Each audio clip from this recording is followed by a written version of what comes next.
Ever been called into a room where the air itself felt heavy, like every secret ever whispered in the Pentagon was pressing down on your shoulders?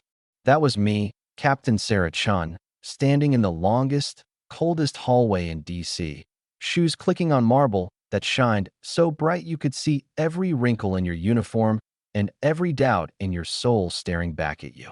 They say when you walk into room 388, you walk in alone, but you never leave the same. Let me tell you, they're not lying. Because inside that room was General Robert Morrison, a man whose reputation hit you harder than a .45, a living legend, and, if the rumors were true, a career ender for anyone who stumbled in front of him. He didn't bother looking up when I stepped in, not at first. His office was like a museum to American war power, photos with presidents, dusty medals, that thick mahogany desk, so big you could land a drone on it. But what got me wasn't any of that. It was his eyes. Cold, sharp, alive with the kind of calculation you only see in people who've survived the worst and decided to make it their business to test everyone else. He said, "Sit," still flipping through my file. West Point, deployments, some blacked out lines I wasn't supposed to know he knew about. You know how it is. The room gets quiet. You start counting your own heartbeats, and you wonder, what's his angle? "Tell me, Captain," he said, finally looking up.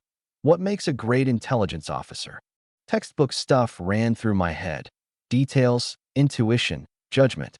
But I could feel he wanted more. He leaned back, all calm and dangerous, started talking about real war, real intelligence, the kind you learn outside the walls of any school. Then he did something nobody ever warned me about. He flashed a hand signal, quick and quiet, subtle enough that if I'd blinked, I'd have missed it. But I didn't blink. That's when everything started spinning, because that signal? It was pure Navy SEAL, meaning enemy contact, need backup now. Let me back up a sec. There are moments when your whole life rides on one twitch of muscle memory. I matched his signal, calm as you please, a move nobody but a select few in the military would ever catch, telling him, "Mission compromised, abort extraction." His face drained like I'd pulled the plug on his whole world. For a heartbeat, neither of us said a word. Then his mug hit the floor, shattered, coffee everywhere. His voice dropped. "How in God's name do you know that signal?" Next thing I know, the lockdown klaxons are blaring. MP's at the door. In sweeps Colonel Patricia Hayes, DIA, all steel and authority, the kind who could make a terrorist cry uncle. The question started, where I learned the protocols, why my record had a 6-month blackout, who I was talking to in those classified months. 6 hours of grilling, 3 interrogators, 1 windowless basement room. If you've ever felt the walls closing in, multiply that by 10. Every angle, every memory, every person I'd ever spoken to, nothing was off limits. Hayes tried to break me, but she didn't know my story, not the real one, the twist. They couldn't find any record of my assignment. Not in the fusion centers, not in the normal channels, nowhere. The truth was buried so deep, even the DIA couldn't dig it up. So I took the leap. I told Hayes to call Admiral James Reeves. Tell him, Ghost Walker needs to come in from the cold. Yeah, that happened. She blanched like I'd cursed her bloodline. Called the Admiral in the dead of night. When Reeves walked in, sleep-rumpled but radiating command, he made everyone else clear out. Then he turned off the recorder, jammed the bugs, and said, or should I say, journalist Sarah Mitchell? It was all out in the open now. 3 years ago, I'd been a war correspondent in Syria, embedded so deep undercover I'd forgotten what daylight felt like, working hand-in-glove with a SEAL team to infiltrate a terrorist cell plotting a chemical attack bigger than anything since 9/11. They trained me, trusted me, let me become one of their own. 2 weeks of cramming codes, hand signals, extraction protocols. I learned fast, faster than the SEALs thought possible. The twist in the story is that it worked, until it didn't that we'd been set up. The cell was using me to sniff out American safe houses, and when the trap closed, I had a choice. Keep my cover and save myself, or risk everything to save the team. I blew my cover wide open, running counter-ops on their radio while the SEALs fought their way out. 12 hours of chaos, bullets and prayers, guiding them through hell until the rescue chopper finally showed up. When the dust cleared, my cover died in Damascus. Sarah Mitchell, journalist, vanished from the world. Captain Chun slipped back into the army, carrying secrets she could never share. Reeves laid it all out. My mission hadn't just saved 6 SEALs. It had stopped a chemical attack meant to kill thousands on American soil. Now, 3 years later, remnants of that cell were hunting every name connected to Ghost Walker. My knowledge was more than just a security leak. It was a target painted on my back. The only way forward? Full disclosure. Declassify what we could. Protect everyone involved. That meant dragging the truth into the blinding, merciless light of the Pentagon's war rooms. Next morning, it all came down. Conference room packed with brass, screens lighting up with my face, my files, those scratchy radio logs where I was the lifeline for a SEAL team on the run. Secretary of Defense, Chairman of the Joint Chiefs, the whole damn table watching as Reeves gave the briefing. Morrison, who'd started this fire, stood up for me, said I'd passed the toughest test he could throw at an officer. When they asked why I hadn't spoken up, I told them, "Sir, I followed my oath. I kept the secret until keeping it was more dangerous than letting it out." And here's the most American moment of the whole ordeal. After everything, after the accusations and interrogations, after the truth finally cracked the Pentagon's walls, they didn't send me packing. They pinned a Navy cross on my chest, still classified, still hidden, but more real to me than any medal you could wear in public. Reeves told me I'd saved more lives than I'd ever know, then assigned me to a joint task force, the kind where you're always half in the shadows, half in the light. Before I left, Chief Kowalski, the old SEAL with the gravelly voice, handed me a battered challenge coin. "You kept us alive," he said, "and SEALs don't forget their own." So, I walked out of that fortress as myself, for the first time in 3 years, Navy Cross under my uniform, the sun setting over the Potomac, the weight of every secret now a little lighter.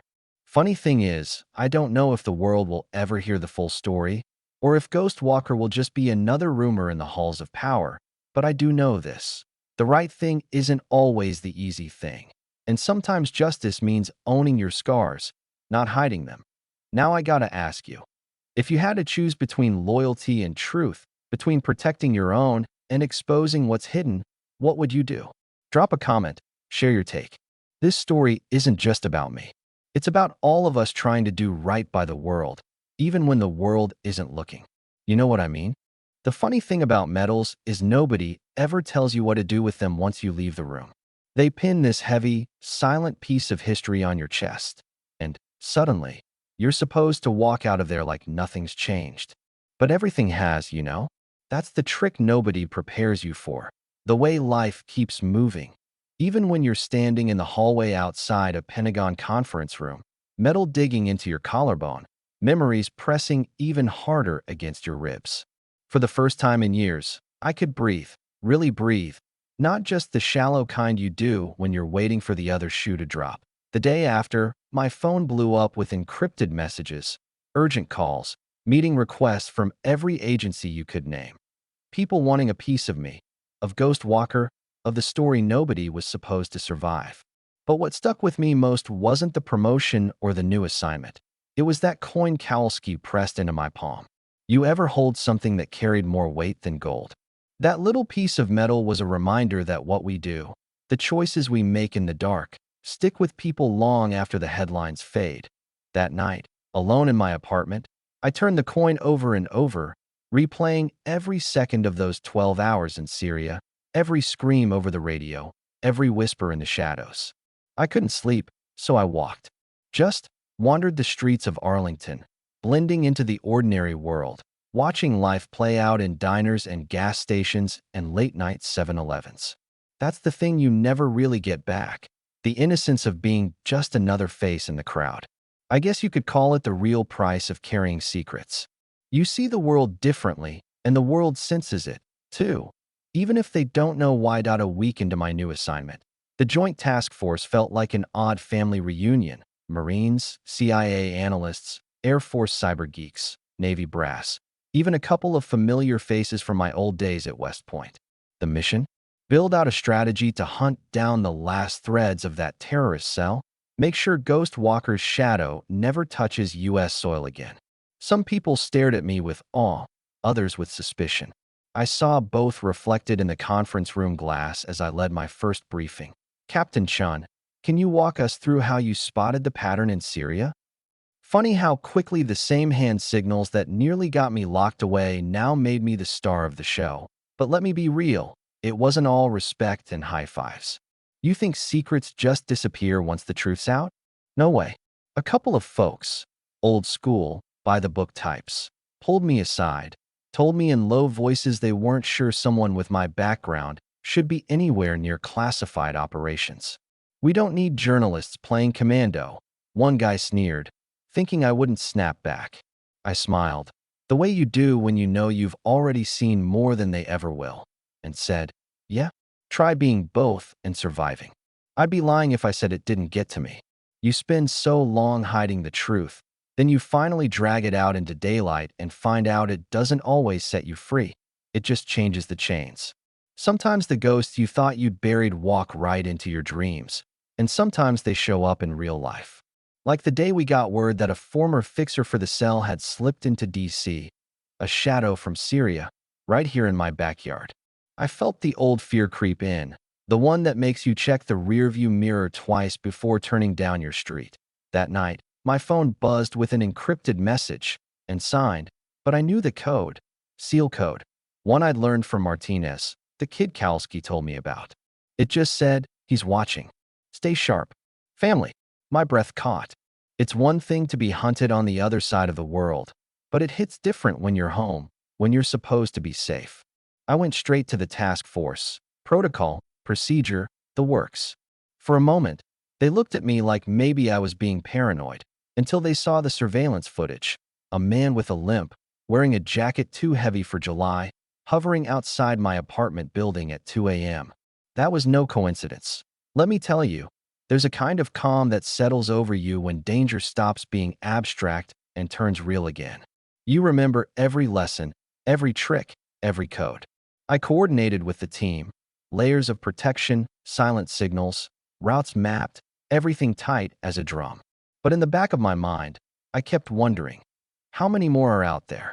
How many other ghost walkers are walking around, still in hiding, still haunted by choices nobody else understands? The twist. The fixer wasn't there for revenge. When we finally cornered him, he didn't pull a gun. He pulled out a battered phone, handed it to me, and said, they're coming. Not for you. This time for everyone. It was a list.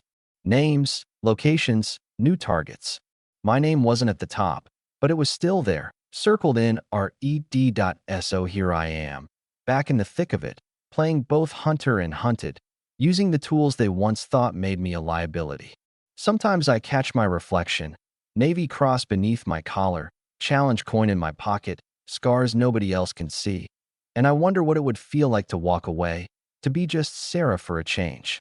But then the phone rings, another crisis, another chance to do some good, and I remember why I took the oath in the first place. They say every secret has its price, but sometimes the truth costs even more. Justice isn't about medals or headlines. It's about what you do when nobody's watching, when the story could break either way. That's where I live now, in that space between shadow and light, fighting not just for myself, but for everyone still carrying the burden of doing the right thing. I'll leave you with this, because this story isn't over. Not for me, not for anyone trying to walk that line. What would you do if your past came hunting? Would you hide? Would you fight? Or would you find a way to turn every scar, every shadow, into something that finally lets the light in? Tell me below. Whose side are you on when justice and secrets collide? The world's listening, even if it pretends not to.